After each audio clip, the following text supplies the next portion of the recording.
안녕하세요. 저는 올해 47세 호스피스 병원의 간호사로 재직 중인 여성입니다. 호스피스 병원이란 곳이 생의 마지막을 준비하는 분들을 간호하는 병원이다 보니 정말 다양한 분들의 인생 이야기를 많이 듣게 되는 곳이죠. 그래서 이번에는 순탄치 못했던 제 인생에 대해 이야기를 해보고 싶어 이렇게 사연을 보내게 되었어요. 이날 이때까지 제 삶은 평범하지 못한 우여곡절이 많은 인생이었어요. 크게 욕심낸 적도 없고 다만 남들과 같은 평범한 삶을 원했을 뿐인데 운명의 여신은 그조차도 저에게 허락을 해주지 않더군요. 저는 평범한 가정의 외동딸로 태어났습니다. 아버지께서는 당시 공장을 다니셨고 어머니는 가사 도우미 일을 다니셨어요.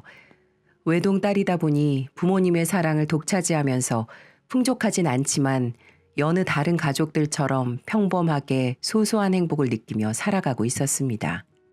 하지만 불행이란 녀석은 정말 한치의 예고도 없이 찾아오더군요. 제가 초등학교 3학년이 될 무렵 아버지께서는 공장 일을 하시다가 사고를 당하게 되셨어요. 그 사고로 인해 오른손이 절단되셨고 다행히 생명에 지장은 없었지만 더 이상 일을 할 수 있는 상황이 아니었습니다. 아버지는 그런 상황들을 견뎌내기엔 심적으로 많이 힘드셨나 봅니다. 사고로 보상금이 나왔지만 그 보상금으로 매일을 술에 의지하며 하루하루를 버티셨고 저희 가족은 그때부터 불행이 시작된 것 같습니다. 매일을 그렇게 술로 지새우시던 아버지는 어느 순간부터 매사 폭력적으로 변하기 시작했어요. 작은 일도 뜻대로 되지 않을 때마다 화를 내게 일쑤였고 그 화가 곧 저와 어머니께 돌아오기 시작했거든요. 저는 어린 나이였던지라 그런 아버지가 너무 무서웠어요. 하지만 어머니께서는 그런 아버지를 이해하시며 기존에 하시던 가사 도우미 일을 꾸준히 다니셨죠. 학교를 마치고 집에 돌아오면 아버지께서는 늘 술에 취해 잠들어 계셨고 잠에서 깨면 또 나가서 술을 드시고 들어오셨어요. 그러다 보니 아버지와 대화조차 제대로 해본 적이 없었습니다. 차라리 그게 더 편했어요. 어머니는 아침에 일찍 일을 나가시고 저녁에 늦게 들어오셨던 터라 아버지랑 마주하고 있는 그 시간에 아버지께서 깨어 있으시면 또 화를 내고 폭력적인 모습으로 돌변하실까봐 너무 무서웠거든요. 그런 아버지가 무섭고 원망스러웠습니다. 다른 친구들 집에 한 번씩 놀러 갈 때면 그렇게 부러울 수가 없었어요. 놀러 갈 때마다 친구들의 어머니가 다정하게 반겨주시고 간식도 챙겨주시고 하는 모습에 그렇게라도 온정을 느끼고 싶어 학교가 끝나면 집보다는 친구들 집에 자주 놀러 가게 되었고 밤 늦게까지 밖에서 시간을 때우다 집에 들어가곤 했었어요. 그러다 보니 저는 아버지 어머니랑 거리도 자연히 멀어지게 되었습니다. 그렇게 불행한 시간들이 계속 이어져 갔고 제가 초등학교 4학년이 됐을 때 어머니는 한마디 말도 없이 집을 나가셨어요. 어머니가 일이 끝나고 들어오실 시간이 한참이 지났는데도 들어오지 않으셨고 하루가 지나고 이틀이 지나도 집에 들어오지 않으셨어요. 한 달이 지날 무렵에도 들어오지 않아 저는 그때서야 어머니가 가족들을 버리고 집을 나가신 걸 확실하게 깨닫게 되었어요. 그 후로 아버지께서는 더욱더 폭력적으로 변하셨고 그런 아버지를 보며 어린 나이에 너무 힘들고 앞이 깜깜했어요. 집에 들어가는 시간이 저에겐 너무나 힘들고 무서웠습니다. 저에게 짐을 떠맡기고 무책임하게 도망간 어머니가 그 당시에 죽을 만큼 미웠어요. 차라리 나도 같이 데리고 가지 왜 남겨두고 그렇게 떠나 나만 이렇게 힘들어야 하는지 매일을 울면서 어머니를 원망했습니다. 학교가 끝나고 친구들과 어울리다가 집에 최대한 늦게 들어갔고 집에 가서도 아버지랑 마주치는 게 무서워 방문을 꼭 잠그고 밖에는 잘 나가지도 않았어요. 그렇게 지내다 보니 제 모습은 초췌해져 갔고 제 행색 또한 꼬질꼬질해지다 보니 친구들도 점점 줄어들 수밖에 없었습니다. 저도 모르게 어느 순간부터 친구들로부터 따돌림을 당하기 시작했던 거죠. 초등학교 졸업식 때도 매일 똑같은 옷을 입고 깨죄죄한 모습으로 혼자 졸업장을 들고 울면서 집으로 들어갔어요. 다른 친구들은 부모님이 오셔서 꽃다발도 주고 사진도 찍고 같이 맛있는 것도 먹으러 가는데 저만 주위에 아무도 없는 게 너무 창피하고 슬펐습니다. 어머니가 집을 나간 이후로 저는 불행의 연속이었어요. 아버지는 보상금으로 받은 돈을 탕진하셨고 나라에서 나오는 보조금으로 술을 드시고 흥청망청 쓰시는 바람에 집안 꼴은 말도 아니었습니다. 집에 먹을 거리가 있던 날이 없었고 그나마 그 당시 다행히 학교 급식이 시작되어 학교에서 끼니를 해결할 수 있었어요. 학교가 끝나고 집에 돌아온 뒤에는 배가 고프면 수돗물로 배를 채우고 잠이 들었고요. 아버지는 매일 저보고 술을 사오라고 소리 지르시고 집안 살림을 뒤엎는 등 횡포가 날이 갈수록 심해지셨고 저에겐 더 이상 감싸줄 아버지란 존재도 없다는 슬픔에 이젠 정말 혼자서 해나가야겠다는 생각이 들었습니다. 중학생이 됐을 때 그 당시 할 수 있는 모든 아르바이트를 하면서 학교를 다니기 시작했었어요. 전단지 배포, 신문 배달, 주말에 할 수 있는 식당 서빙이나 설거지 등등 학교 가는 시간을 제외하고 할 수 있는 아르바이트는 다 했습니다. 그러다 보니 시간적 여유도 없어지고 주위에 친구들도 없었어요. 그렇지만 저에겐 그런 건 사치일 뿐이었죠. 어떻게든 살아야 했으니까요. 친구들과의 추억 만들기보다 하루 당장 한 끼를 걱정해야 되는 제 자신이 너무나 서글펐습니다. 그래도 저는 학업도 놓치지 않으려 공부도 열심히 했고 나름 저희 지역에서 이름 있는 인문계 고등학교를 진학할 수 있었지만 저는 실업계 학교를 선택했죠. 제 성적으로 장학금도 받을 수 있고 가정 형편이 어려운 학생들에게 지원해주는 부분도 많아서 실업계 학교로 결정을 하고 진학을 하게 되었습니다. 고등학교 생활도 별다를 게 없었어요. 학교와 아르바이트를 병행하며 지냈고 같은 반 친구들이 손톱을 예쁘게 길러서 치장하고 서로 자랑할 때 울퉁불퉁해진 제 손을 보며 속상한 마음에 눈물을 머금은 적도 한두 번이 아니었어요. 저도 저렇게 다른 친구들처럼 학교 끝나고 같이 어울려 군것질도 하고 같이 독서실도 다니고 싶었지만 그럴 수 없는 현실이 너무나도 큰 자괴감이 들었습니다. 저의 사춘기는 그렇게 학업과 생계 유지를 위한 고군분투의 시간으로 보냈어요. 저에겐 그 길밖에 선택권이 없었으니까요. 그러던 어느 날부터 아버지 안색이 안 좋아 보이기 시작하더군요. 식사도 제대로 안 하시는데 몸도 많이 부어 있으셨어요. 맨날 술과 담배 쪄들어 사시는데 건강하실 리가 없었죠. 병원을 한번 가보시는 게 어떻겠냐고 조용히 말씀드렸더니 쓸데없는 소리 말고 술이나 사오라고 윽박지르더군요. 더 이상 말을 하기 싫어 저는 그대로 방에 들어가 버렸습니다. 그런 아버지가 너무 싫고 대화도 하기 싫었어요. 그러던 어느 날 저녁 아버지가 심하게 앓으시는 목소리가 들려 아버지 방에 가보니 배를 잡고 심한 복통을 호소하고 계셨어요. 너무 놀라 119를 불러 구급차를 타고 병원을 갔습니다. 아니나 다를까 아버지께서는 간암 말기라고 하시더군요. 의사 선생님은 더 이상 가망이 없다고 했습니다. 그래도 미우나 고우나 하나뿐인 가족이고 아버지이기에 저는 의사 선생님께 마지막 치료라도 받게 해드리고 싶다고 했고 그렇게 아버지는 안병동에 입원을 하셨어요.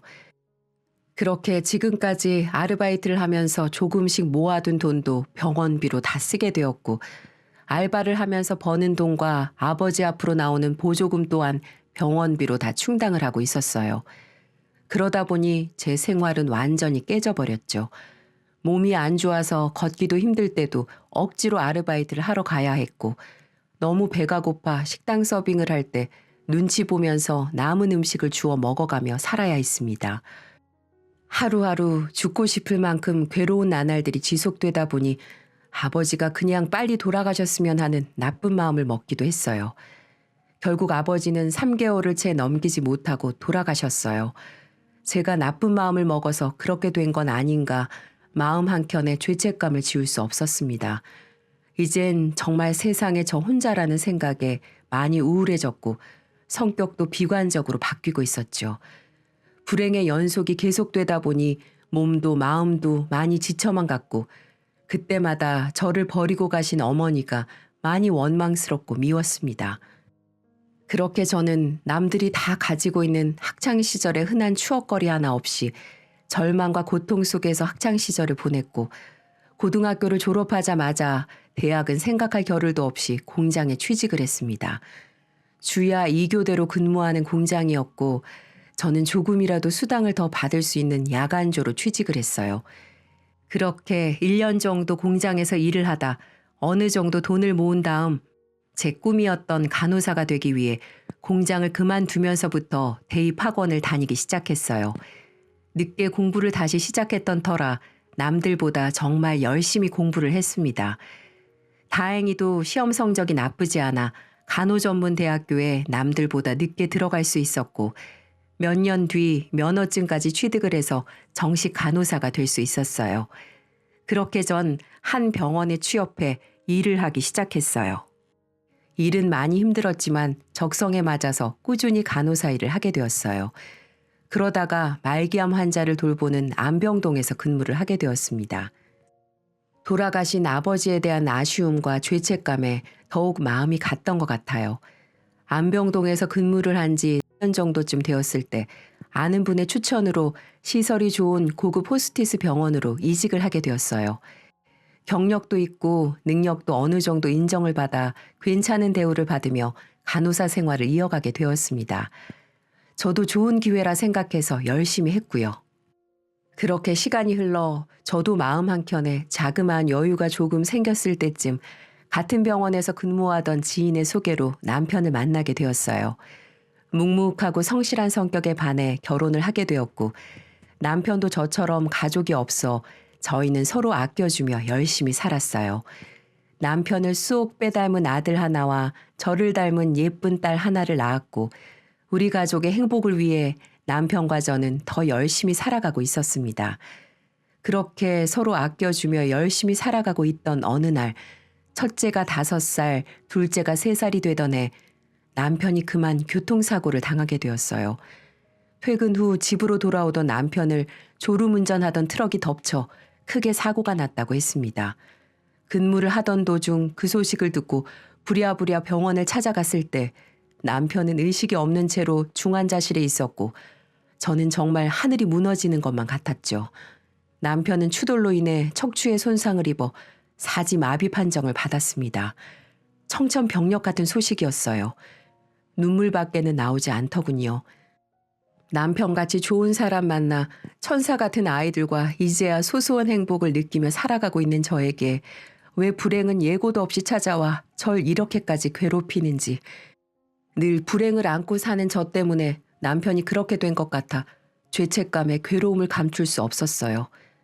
하지만 아무것도 모르는 우리 천사 같은 아이들을 생각하면 이렇게 마냥 자책하며 괴로워만 해선 안 되겠다 싶어 기운 차리고 이를 악물고 더 열심히 일을 했습니다. 남편은 완전 마비 상태로 운동과 감각 기능이 완전히 소실된 상태였고 그로 인해 합병증이 올 수도 있는 상황이라 병원에서 지내게 되었어요.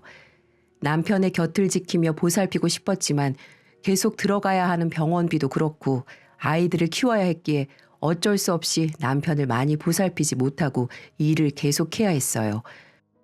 정말 힘들고 우울한 날의 연속이었고 남몰래 정말 많이 울기도 했지만 그때마다 지금까지 절 많이 사랑해 주었던 우리 남편과 아이들을 생각하며 다시 기운 차리고 더 열심히 살았어요.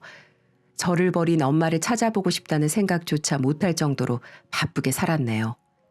그렇게 엄마라는 존재가 저에게 있어 차츰 희미해져 갈 때쯤 평소와 같이 일을 하고 있던 중 낯익은 환자가 입원 수속을 하러 병원에 왔는데 저는 소스라치게 놀라고 말았어요. 바로 어릴 때 절 버리고 떠났던 어머니였습니다. 세월이 많이 흘러 세월의 흔적이 묻어 변해버린 모습이었지만 어릴 적 저를 두고 떠난 제 기억 속에 희미하게 남아있는 엄마의 모습 그대로였어요. 저는 심장이 미칠 듯이 뛰고 어떻게 해야 될지 몰라 자리를 황급히 피했지만 일은 일인지라 어머니에게 다가갔어요. 혹여 저를 기억하지 못할 수도 있지 않을까 내심 겁도 나고 알아보면 어떻게 해야 되나 고민도 했지만 일단 일 처리를 위해 어머니에게 다가간 순간 어머니도 저를 한눈에 알아보셨습니다. 저에게 지숙이가 아니냐고 물어보시는 게 아니라 지수가, 내 딸 지수가 하시며 눈시울이 붉어지시는 걸 보고 저도 참았던 눈물이 터져버렸어요. 저 두고 가신 지 30년이 지나서 이제 삶의 끝자락에 와서 다시 보게 되었네요. 정말 오래 걸렸어요. 저도 모르게 마음속의 말이 입 밖으로 나왔습니다. 어머니와 저는 서로 부둥켜 안고 남들의 시선을 신경 쓸 겨를도 없이 한참을 울었어요. 어머니는 그 당시 어린 저를 두고 떠날 수밖에 없었던 이유를 말씀해 주셨어요. 아버지는 사고를 당하신 후 삶이 완전히 바뀌셨대요. 그 모습은 저도 봐왔던 모습이었고 어머니도 그런 아버지를 이해하려고 노력을 많이 하셨다네요. 하지만 어느 순간부터 성격도 폭력적으로 바뀌시고 어머니에게 손찌검도 하셨답니다. 어머니는 어떻게든 저를 봐서라도 이해하고 참고 살려고 했지만 갈수록 점점 심해지셨고 어머니가 일을 하러 가시는 것마저 외도를 하는 걸로 의심해서 폭력을 휘둘렀다고 하셨어요. 저를 두고 그렇게 떠나려고 마음먹기가 쉬웠겠냐며 어느 정도 삶이 안정되고 나면 꼭 저를 데리러 오려고 했지만 여자 혼자 사회생활 하는 게 순탄치가 않아 시간만 흘러갔다고 하시며 미안하다고 눈물만 흘리셨습니다. 그렇게 저를 두고 떠나셔야 했던 이유를 듣고 나니 여자 입장에서 그 당시 어머니의 마음이 이해가 돼서 저도 눈물이 나더군요. 어머니께서는 제 이야기도 듣고 싶어 하셨어요. 저는 그리 행복했던 날들이 아니었기에 어머니께 들려드리고 싶지 않았지만 어머니는 끝까지 듣고 싶어 하셨습니다. 학창 시절부터 아버지께서 어떻게 돌아가셨는지 그리고 지금 현재 제가 어떻게 살고 있는지 한참을 이야기를 들려드리다 보니 어머니는 내내 눈물만 흘리셨어요. 연신 고생했다, 미안하다라는 말씀을 하시면서 말이죠. 그날부터 저는 어머니와 많은 시간을 보냈어요. 어머니는 저를 두고 떠나신 몇 해 뒤 사업가와 재혼을 하셨는데 그분은 7년 전 암으로 세상을 떠나셨대요. 슬하에 딸이 하나 있는데 입원 수속하러 온 날 같이 왔었기에 본 적이 있었어요. 며칠 뒤 병문안을 와서 저랑 정식으로 인사를 나누는데 참 밝고 긍정적인 성격이었죠. 만약 저에게도 그런 동생이 있었다면 제 삶이 그렇게 고단하지만은 않았을 것 같다는 생각도 들었습니다. 그 동생은 가정이 있어 어머니를 모실 수 없어 저희 병원에 모시게 되었다고 했고 잘 부탁드린다고 자기가 더 챙기지 못해 미안하다고도 했어요. 저는 떨어져 있던 시간 동안 어머니에게 못다했던 마음을 다하고 싶어 지극정성으로 어머니를 모셨어요. 어머니 또한 마찬가지로 저랑 보내는 시간 동안 너무 행복해 하셨고 많이 사랑해 주셨습니다. 비록 마지막 생을 마감하러 오신 어머니였지만 그 시간 동안 전 너무 행복했어요. 하루는 저희 아이들을 데려와서 어머니께 보여드렸어요. 남편도 부모님이 계시질 않아 아이들에게 할아버지 할머니란 존재를 알려주지 못했는데 아이들에게 외할머니야 인사드려 라고 얘기했을 때 마음속에 무언가가 뭉클했었어요. 어머니도 내 손주들이라며 힘든 몸을 일으켜 안아주시고 예뻐해 주셨어요. 아이들 너무 예쁘게 잘 키웠다며 내 딸 고생했다고 그렇게 좋아하시던 모습을 잊을 수가 없습니다. 남편도 보여드리고 싶었지만 어머니께서 보시고 마음 아파하실까봐 보여드리지 못한 게 조금은 아쉬움이 남네요. 그 뒤 몇 달이 지나고 어머니는 하늘나라로 가셨어요. 마지막 순간까지 가쁜 숨을 몰아 쉬시면서도 제 손을 꼭 잡고 미안하다고 그래도 가기 전에 널 볼 수 있어서 너무 행복했다고 하시고선 눈을 감으셨습니다. 저도 많이 아쉽고 슬펐지만 이렇게라도 어머니를 보고 마지막을 함께 해드릴 수 있어 그나마 위안이 되었어요. 그렇게 어머니를 보내드린 후 일주일 정도 시간이 흘렀을 때 저에게 변호사라는 분이 찾아왔어요. 어머니랑 재혼하신 배우자분이 세상을 떠난 뒤 어머니 앞으로 예산을 남겨두고 떠나셨는데 그중 30억을 저에게 유산으로 상속을 하셨다네요. 그리고 편지 한 통을 남겨주셨는데 저는 편지를 읽어보고 나선 그동안의 원망과 서러움이 눈 녹듯이 사라졌고 뜨거운 눈물만 흘렸습니다. 그 편지엔 이렇게 적혀 있었어요. 내 딸 지수가 이 엄마가 많이 원망스럽고 미웠지. 평생을 원망하고 미워해도 이 엄마는 너에게 할 말이 없다. 내가 그러면 안 되는 건데 내가 조금만 더 참고 너를 끝까지 품었어야 됐는데 비겁하게도 엄마는 나 살려고 도망을 친 거였단다. 어떤 말로도 너에게 용서받을 수 없겠지만 너를 두고 떠난 날부터 엄마는 하루도 마음 편하게 지낸 적이 없었어. 혼자 남겨진 네가 어떻게 지낼지 눈에 훤히 보이는데도 엄마는 조금만 더 나아지면 가야지 하다 보니 시간이 흘러버렸고 나중엔 너에게 염치가 없어서 찾아가질 못하겠더구나.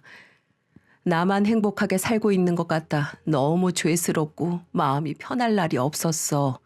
너를 찾아갈 용기가 나질 않더구나. 그냥 내가 한 번 더 용기 내어 먼저 찾아갈 것을 이렇게 미련하고 무책임한 엄마여서 미안하다. 엄마는 요 최근 몇 달이 너무 행복했었단다. 내게 남은 시간이 얼마 없는 게 너무 원망스럽고 남은 시간이 그렇게 절실할 수가 없었어.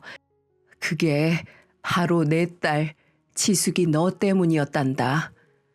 이 엄마가 용서가 되지 않았을 텐데 이 엄마를 이해해주고 지극정성으로 보살펴 주었던 너에게 너무 고마웠단다. 조금만 더 함께하면서 더 사랑해주고 싶었는데 이 엄마에게 허락된 시간이 얼마 남지 않아 너무 미안한 마음뿐이야. 그래도 내게 남은 시간만큼은 너와 함께하고 싶은 이 엄마의 욕심이 행여 너에게 짐이 되었던 건 아닐까 조심스러웠어. 그래도 끝까지 힘든 내색 하나 없이 엄마 곁에서 함께해주고 나를 보며 웃어주던 네 모습을 보니 내 평생의 마음의 짐이 조금은 덜 수 있게 된 것 같아 참 위안이 됐단다. 세상에 둘도 없을 예쁜 내 딸 인생이 그렇게 고되고 힘든 게 다 이 못난 애미 탓인 것 같아 너무 마음 아팠고 미안했단다.